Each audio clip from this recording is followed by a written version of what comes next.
Want to know who the best and the worst legends are in Season 18? Well, you've come to the right place. I'm on the road to 1,000 subscribers, but if you can help me out reach my current goal of 200, I'd appreciate it so much. Also, all these picks are just my opinion and not everybody might agree, but I'm always open to discussion, so make sure you comment your thoughts and feelings down below.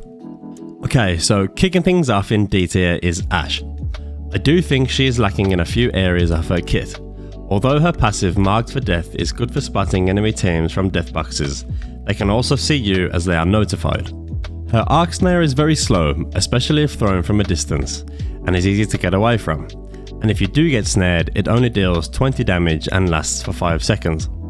The best part of Ashe's kit would definitely be her ultimate phase tear, which is great for pushing low health teams that your whole team can use if they are behind you, getting to height quickly and also escaping. But with even that being said, compared to other legends, she just doesn't hold a candle to their abilities, so for me, she's in the bottom of D tier. Next up in D tier, I would have to put Crypto. As a character, I think he is very cool, but when it comes to his kit, I do think as much as it can be useful in situations, having to always rely on his drone as a player may distract you from the fight. And even though you can still use his drone and fight for a brief period of time, you have to set his drone up. His EMP is definitely good for farming shield damage, I must say, and being able to get teammates' banners once they are dead and respawn them can come in clutch. In the right hands he can be very capable, but would take some time to learn and possibly one of the more boring legends to use, so that's why I've placed him in D tier. Second best in D tier is Ballistic. I feel like I'm going to get a little bit of stick for this one maybe, so I'm sorry to anyone who disagrees. The reason I've placed him in D tier is although his tactical and ultimate are quite good, he is a run and gun type of legend with no real extra movement, which in the wrong situation could let you down as you are relying on your gunplay solely. Of course in the right hands he is going to be powerful, but for me overall I think he still remains in D tier for now. The top legend in D tier I've put Vantage. A sniper is very strong, but I do feel she just needs something more worthwhile to use her. The sniper rifle is a high risk, high reward, and compared to let's say Rampart with her minigun that has more room for error with the huge mag size, I feel like the sniper rifle as an ultimate just doesn't stack up. Her passive is good for the team as it does indicate what kind of shields and how many players are in the enemy squad. But her tactical compared to other legends as well is a little bit clunky, so that's why I've placed her in D tier. Moving on to C tier, we have our good old boy Fuzi. I actually think that his passive is the best part of his kit, as if you have a full bottom row of grenades in your bag, he can be a big problem for enemy squads. His tactical also adds to this with his cluster bombs, but I do think that his ultimate lets him down as I feel like his passive and tactical can potentially do more damage than it and can also be tricky to place to get the most out of it. Rampart is next in C tier, which can sometimes be an underlooked legend and is good for holding down positions.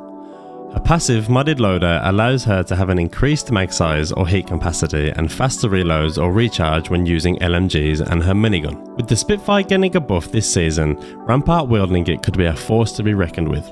A tactical amped cover is good for blocking doors in fights, while also shielding you if the doors have been destroyed, and coupling her tactical with her ultimate can be a scary thing to go up against, as her minigun can easily wipe a full squad given the right circumstance. What lets her down I think is as a control legend her amped cover is very situational, and can actually hinder you at times in door fights, also having to constantly put it up and put it down.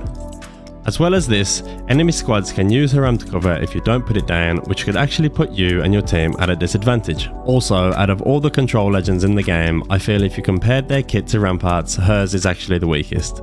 So therefore, I've put her in C tier. Up next is Caustic, another control legend which I do think is very good for indoor fights and herding enemy squads into specific choke points. He actually hasn't received any changes for this season, and with the current map rotations right now with Broken Moon being a weak map to get the most out of him, alongside Kings Canyon and Olympus, which are a little better for Caustic than Broken Moon, but I do think Caustic is at his best in World's Edge, and maybe we'll see its return in the mid-season update. I hate to say this because I love him to bits, but next up in C tier is Octane.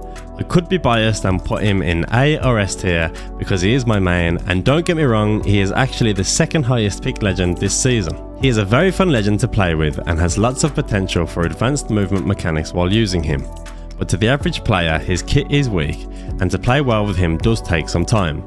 In saying this, Octane hasn't had a lot of love from the devs for quite some time, And with Revenant's new rework, who knows, our beloved Octane has the chance of getting a small buff. Second best in C tier, I've put Seer. Seer has received a lot of nerfs, which a lot of people are disappointed about, but he was very overpowered, and I think it was about time for a new legend to take his spot in the meta. In saying this, I do still think he is very viable, but so far this season I haven't seen as much of him, and it's probably due to the nerfs he's received. My number one spot in C tier is Mirage. Mirage is another fun legend to play with, which I think is very underrated. Although to the more experienced player, his tactical and ultimate are easy to spot, but he can still easily fool the majority of players, especially if he uses his abilities behind cover. If you use his abilities behind cover before running out, you can bamboozle your opponent by getting the first shot off, turning the fight in your favour. As well as this, his revive potential is very high, especially if you need to get a clutch res in a chaotic situation when he cloaks you and himself. Moving on to B tier. First up we have Newcastle. He is the good supportive legend, and although he might not be the most fun to play, he can get reses off from the cover of his shield, most likely stopping hard pushes from teams that get a knock on your squad mates. Your knockdown shield, if you didn't know, determines what shield you have while reviving your teammates, so always look out for a purple or gold one. His ultimate is actually good for getting high ground or giving your teammates cover in the open, but the one thing that lets him down, as him being a big fella, he has a large hitbox. Next up in B tier is Watson, a control legend again that is situational, but I think a little more versatile than Caustic or Rampart. As not only is she good in buildings, I do think that she is good outside of buildings if she is used correctly. Her ultimate, for example, can not only repair shields for everyone near it, it can also destroy incoming grenades and airstrikes. This works very well inside and outside. Her interception pylon will last forever if untouched, but can be destroyed, so make sure you place it somewhere safe. Next up in B tier, I have Mad Maggie. This season, she did get a bit of a nerf by increasing her ultimate cooldown by 30 seconds, making her overall cooldown to 2 minutes. I'm sitting here wondering why, because I actually think her ultimate is the weakest part of her kit. The reason I've put Mad Maggie in B tier is because with shotguns getting a big buff this season and her passive having greater movement with shotguns puts her in a good spot. I also think that her tactical is great for dealing damage to enemies trying to shield behind cover, as it gets them out and in turn getting easy knocks for your team. Lifeline is next up here in B tier. I think her passive is very strong in intense fights, as it allows you to stay in the fight as her health drone revives knocked teammates. There is no other legend in the game that can actually do this. A tactical is another strong asset to a kit, for its very quick health regen helps revived teammates get back into the fight quicker, and the ultimate aids the team providing batteries and shields. Not to mention, Lifeline has one of the smallest hitboxes in the game, making her great in gunfights, and being a support legend, she can craft fallen teammates' banners. Third in B tier is Bangalore. In my opinion, Bangalore received a bigger nerf than she deserved, as I think that she was in a well-balanced spot. They increased her ultimate cooldown by 1 minute, which now makes it a total of 4. That's a long time to wait for an ultimate if you ask me. But it still doesn't take away that she is a very strong pick for this season. Her smokes are strong for concealing your position and even fighting with a gold sight in close quarters.